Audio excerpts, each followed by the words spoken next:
They said I was lazy, always have been. Even when I was a boy trying to build something with my hands, they'd laugh and say, "Look at Harry playing at being a man again." When Grandpa passed, they gathered in that big oak-paneled room, suits too tight, smiles too fake, every one of them waiting to grab their slice. The lawyer cleared his throat, read out the will. And when my name came up, all it said was, "To my grandson Harry, I leave the freedom to find his own way." They laughed, loud and cruel. My uncle slapped my shoulder and said, "Guess that's what happens when you skip the hard work, son." My mother couldn't even look at me. I remember walking out into the cold, the gravel crunching under my boots. No money, no title, no respect, just that one strange line from Grandpa, the freedom to find his own way. I didn't know what it meant, not yet, but something in me shifted that night. I decided I'd stop chasing their approval and start building something that mattered. And if you've ever been counted out, if you've ever had a family write you off like a bad debt, you'll want to hear how this story turns. Because the day came when every single one of them had to look up and call me boss. Stick around, because I'm going to tell you exactly how that happened and why Grandpa was the only one who truly saw me. When I was a kid, everything I touched took a little longer. I wasn't quick like my cousins. They'd finish chores fast, run off to play ball, and I'd still be there, trying to fix the fence the right way. My father used to shake his head, say I had no fire, say Grandpa spoiled me too much. And Grandpa, he'd just smile that small smile of his and tell me, some men race ahead, others build things that last. I didn't understand what he meant then. I just knew that when everyone called me slow, he called me steady. He'd take me to his workshop, the smell of oil and cedar in the air, show me the ledgers from his company, lines and lines of neat handwriting. Every number meant a story. Every name meant a family he'd helped feed. He'd say, "One day all this will pass to hands that respect the work, not just the money, but the rest of the family." They never cared about the work. They only cared about the shine, the big houses, the cars, the kind of dinners where people talked louder than they listened. At school, I wasn't much better off. I was the quiet one, the kid who fixed bikes for lunch money, while the others showed off their parents' new trucks. I think I got used to being invisible until the day Grandpa got sick. That's when the wolves came out. Suddenly every cousin wanted to visit. Every uncle was full of concern, and every conversation turned toward the will. Grandpa could see it too. One night he called me into his study. His hands were shaking, but his eyes were sharp as ever. He said, "Harry, they see this company as a prize, but it was built on sweat, not greed. Promise me you'll never let them ruin it." I told him I didn't have that kind of power, and he said, "Not yet." After that night, I started spending more time in the workshop again, watching how everything worked, learning how the men trusted Grandpa because he knew their names. He never wore a tie in that building, just a plain shirt and his old watch, the same one he said his father gave him. He died 3 months later, and the family turned that house into a battlefield. Meetings, lawyers, fake tears. By the time the will was read, I already knew I wouldn't get much, but I didn't expect to be humiliated in front of them all. That's what burned the most. Not losing money, but losing the one person who believed in me. I went home that night, sat on the porch, and held that old watch he'd given me before the end. It ticked steady, slow, like me, and I told myself, "All right, old man, you said find my own way. I will." What I didn't know was that the real inheritance was ticking right there in my hand. If you've ever felt underestimated, if someone ever called you useless, wait till you hear what that old watch really meant, because it changed everything, and it's where the rise begins. The day they read the will feels like it's carved into my bones. Every face I grew up with lined up in that room, cousins whispering,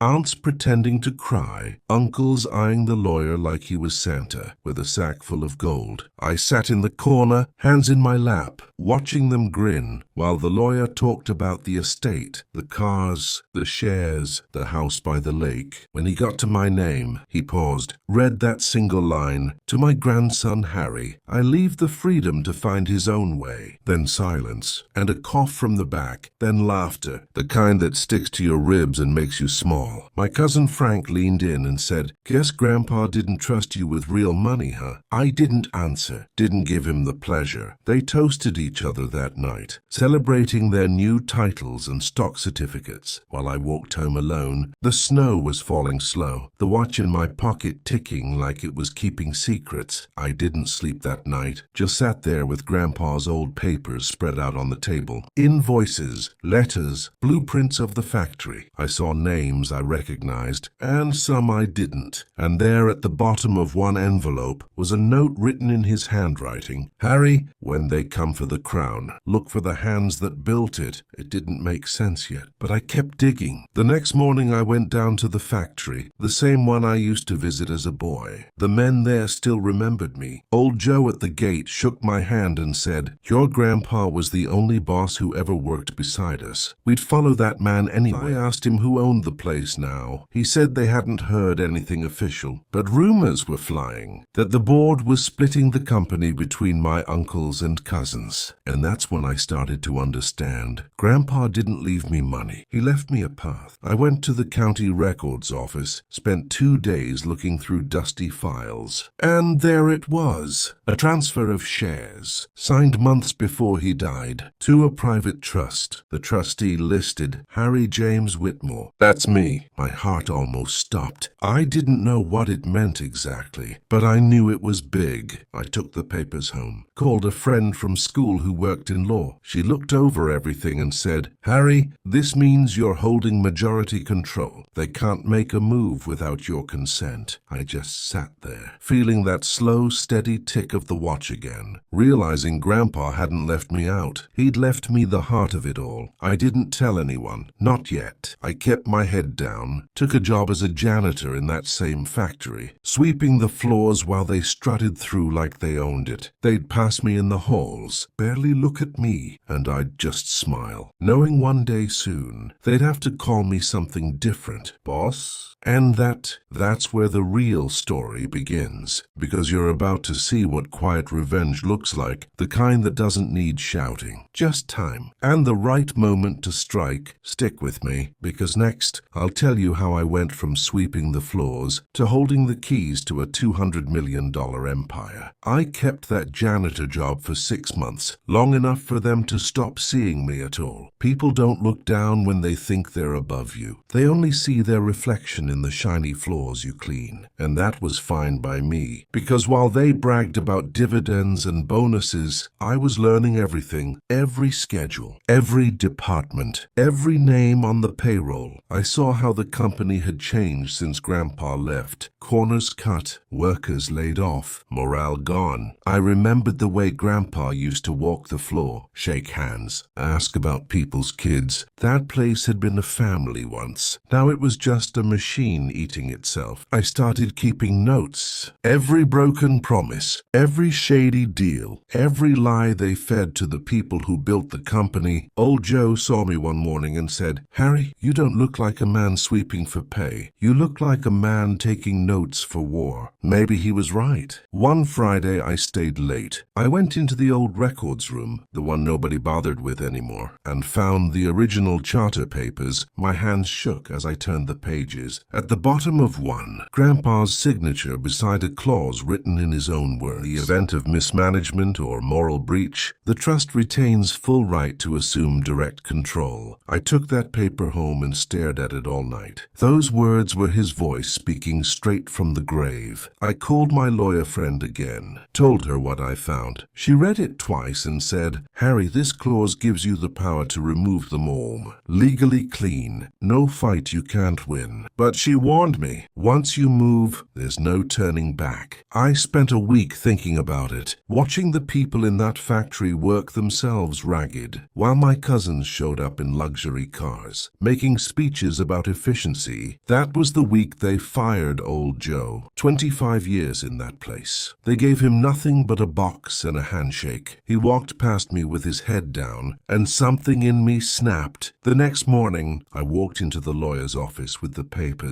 and said, "Let's move." It took 2 months. Quiet filings, official notices, a few signatures from board members who didn't realize what they were signing. And then one Monday morning, a courier delivered envelopes to every executive desk. Inside, a single letter, effective immediately. Ownership and executive control of Whitmore Industries is hereby transferred to the primary trustee, Harry James Whitmore. By the time they finished reading, I was already sitting in Grandpa's old chair. The first to storm in was Uncle Richard, his face red, voice loud enough to shake the blinds. He said, "This is ridiculous. You think you can just walk in here and take what we built?" I stood up, held out that paper with Grandpa's signature, and said, "No, Uncle, I'm taking back what you destroyed." He sputtered, "Threatened lawyers, lawsuits, public ruin." But he saw it in my eyes. I wasn't bluffing. Then one by one, the others came in. The same people who'd laughed at me, who called me lazy. And I looked at each of them and said, "You'll keep your jobs if you're willing to work. But the era of greed is over." They didn't believe me until payday came, and the bonuses went to the factory floor, not the boardroom. That day, the workers started clapping when I walked by. Some even called me junior boss. And I finally understood what Grandpa meant, the freedom to find my own way, because it wasn't freedom from them. It was freedom from needing their approval. A week later, I went to visit his grave. The wind was cold, leaves scattered across the stone. I placed that old watch beside his name and said, "You were right, old man. Some men race ahead, others build things that last." I kept that watch in my desk after that, and every time I felt doubt creeping in, I'd hear its steady tick, reminding me who I was. The company started to heal. The people started to smile again. And the family, well, they came around, because money has a way of humbling even the proudest souls. Frank came to my office one day, offered to buy back a few shares, said we could be partners. I just smiled, told him I'd think about it, and watched him walk out, head down for once. You see, revenge isn't about shouting or fighting. It's about standing tall, quietly, while the world realizes you were never the fool they thought. And that's what Grandpa gave me. Not money, not property, but time and the strength to wait for the right moment. So when people ask me how it felt to go from janitor to owner, I tell them the truth. It felt like finally breathing. If you've ever been underestimated, if someone ever laughed when you were down, remember this. Sometimes the smallest inheritance can hold the biggest power. And the story, well, it isn't over yet, because taking back the company was just the beginning. Next comes the reckoning. When the people who tried to bury me realize I've been standing on higher ground all along, stay with me, because that next part, that's when the tables truly turn. The day the reckoning came started like any other, coffee in hand, sunlight cutting across the factory windows, and that quiet hum of machines doing honest work. But upstairs, in the boardroom that used to make my stomach twist, there was a storm waiting. Uncle Richard called an emergency meeting. He said it was about restructuring. I knew it was about pride. When I walked in, every chair was filled, faces tight, papers stacked high. Frank wouldn't meet my eyes. Aunt Marlene just glared like she'd swallowed vinegar. Richard started with his usual thunder, accusing me of betrayal, of disrespecting the family legacy. He said I'd turned the company into a charity, and that Grandpa would be ashamed. That last part hit me, but only for a moment. Then I remembered the the way Grandpa used to smile at me, that quiet, steady faith in his eyes. So I stood up and said, "You want to talk about legacy? Let's talk about what you did to it. The layoffs, the greed, the way you gutted the heart of what he built. You didn't protect the family name. You sold it. You could feel the air change. The workers outside had gathered by the glass wall, listening, watching, the same people they used to step over. I walked to the end of the table, set Grandpa's old watch on the wood. It ticked once, and for a second it was like his spirit filled the room. I told them this watch never stopped. Not through 3 generations of work, and I'm not about to let it stop now. Then I slid the papers across the table, the new corporate charter, signed, sealed, filed with my lawyer that morning, effective immediately. Every executive position was subject to annual performance review. No guarantees, no family favors. Their faces went pale. Richard shouted, "You can't do this." And I said, "I already did." Tried to reason, said we could find a middle ground, but there was no middle anymore. They'd built walls around their greed for too long. I told them, "You're free to stay if you're willing to work, but not one of you will make more than the men and women who keep these machines running. Not until this company remembers what family actually means." And then, something I didn't expect happened. Aunt Marlene started to cry. Real tears this time. She said she didn't know how far it had all gone, that Grandpa's death broke something in them, and maybe this was his way of fixing it. I didn't know what to say, so I told her, "It's not too late, but you have to earn it like everyone else." That meeting ended quiet, no yelling, just heavy breathing and paper rustling like the air after a storm passes. The next few months were hard. I didn't fire them all, but I made them work. Richard had to run logistics. Frank took over supplier calls. Marlene handled HR complaints. They hated it, but for the first time in their lives, they understood what real work felt like. And the factory, it came alive again. We reopened old departments, brought back laid-off workers, gave Joe his job back and a raise. When he walked through the door, the whole floor clapped. He shook my hand and said, "Your grandpa would be proud." One evening, I stayed late going through old ledgers and found a letter tucked in the back of Grandpa's notebook, dated just weeks before he passed. "Harry, if you're reading this, it means you found your way. This company was never about money. It was about people. If you can remember that, you'll never lose it." I sat there a long time, reading those words over and over, feeling the same calm I used to feel sitting beside him in that workshop. The next morning, I gathered the workers and family together in the courtyard by the flagpole, the same spot Grandpa used to stand every New Year. I told them what he wrote, and then I said, "From today, we rebuild this company on the same rule he lived by, who, no man above another, no woman beneath one. We work,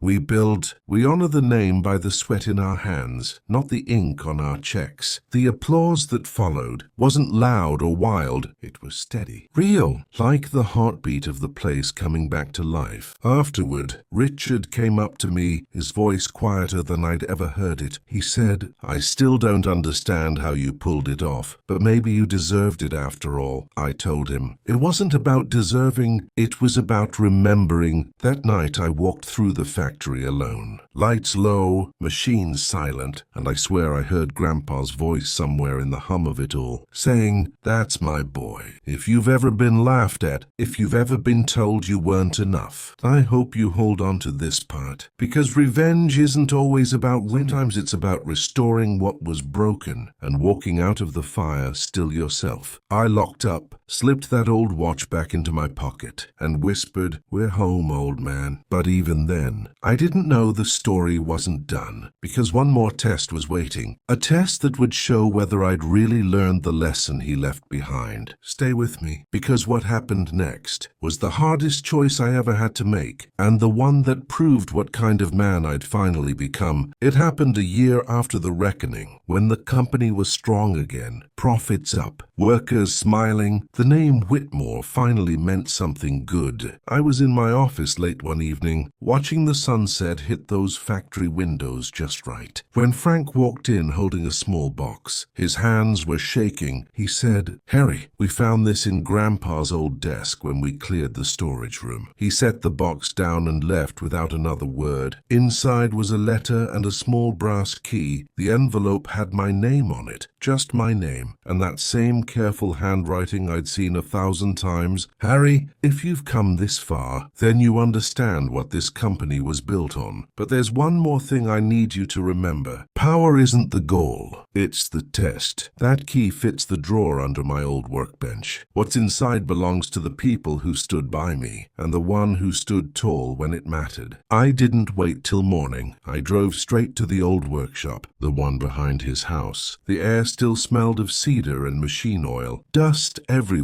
like time had been waiting for me. I found the bench, turned the key, and opened the drawer. Inside were a dozen envelopes, each with a name: Joe, Maria, Layla, every one of them workers who'd been there since the beginning, and one more envelope with my name. I opened mine last. It held a check, not for me, but for a new scholarship fund, signed and dated in Grandpa's name. His note said, "This is for the kids who are told they're too slow, too quiet, too different. Give them a chance to find their own way." I sat there for a long time, crying in that quiet old room, because that was it. That was his real inheritance. Not the company, not the control, but the chance to give someone else the start I never had. The next week, we launched the Whitmore Hands Fund, full tuition for trade schools, for kids who wanted to build with their hands and hearts. We opened applications, and the first one came from the daughter of a man who once swept floors beside me. I read her essay, and I swear I saw myself in every line. The day she got accepted, the whole factory celebrated like it was Christmas morning. And for the first time since Grandpa passed, I felt peace, real peace. One evening I took a walk through the courtyard, the same flagpole, the same hum of machines. Richard and Marlene were laughing with workers. Frank was helping unload supplies. No suits, no speeches, just people together. I took out that old watch. It was still ticking steady. I whispered, "We did it, old man. We really did." Then I placed it in the company time capsule, sealed it, and said, "Let someone else hear its ticking one day. Let them know it never stopped." Because that's what legacy really is. Not buildings or bank accounts, but the rhythm you leave behind in the hands of others. And maybe that's what Grandpa meant all along. The freedom to find my own way was really the freedom to help others find theirs. So when people ask me how it felt to go from janitor to owner, I tell them it felt like coming home to something I didn't know I'd lost. And if you've ever been written off, if you've ever had someone tell you you'll never make it, remember this: sometimes the things that break you are just the tools that shape you. That's my story, and maybe it's yours too. If it touched something in you, don't just scroll away. Share it with someone who's fighting to prove themselves right now, because everyone deserves a grandpa who believes in them and a second chance to find their own way. Now take a deep breath, because next time I'm telling you about the cousin who tried to steal my name and found out just how far family justice can really go. You won't want to miss that one.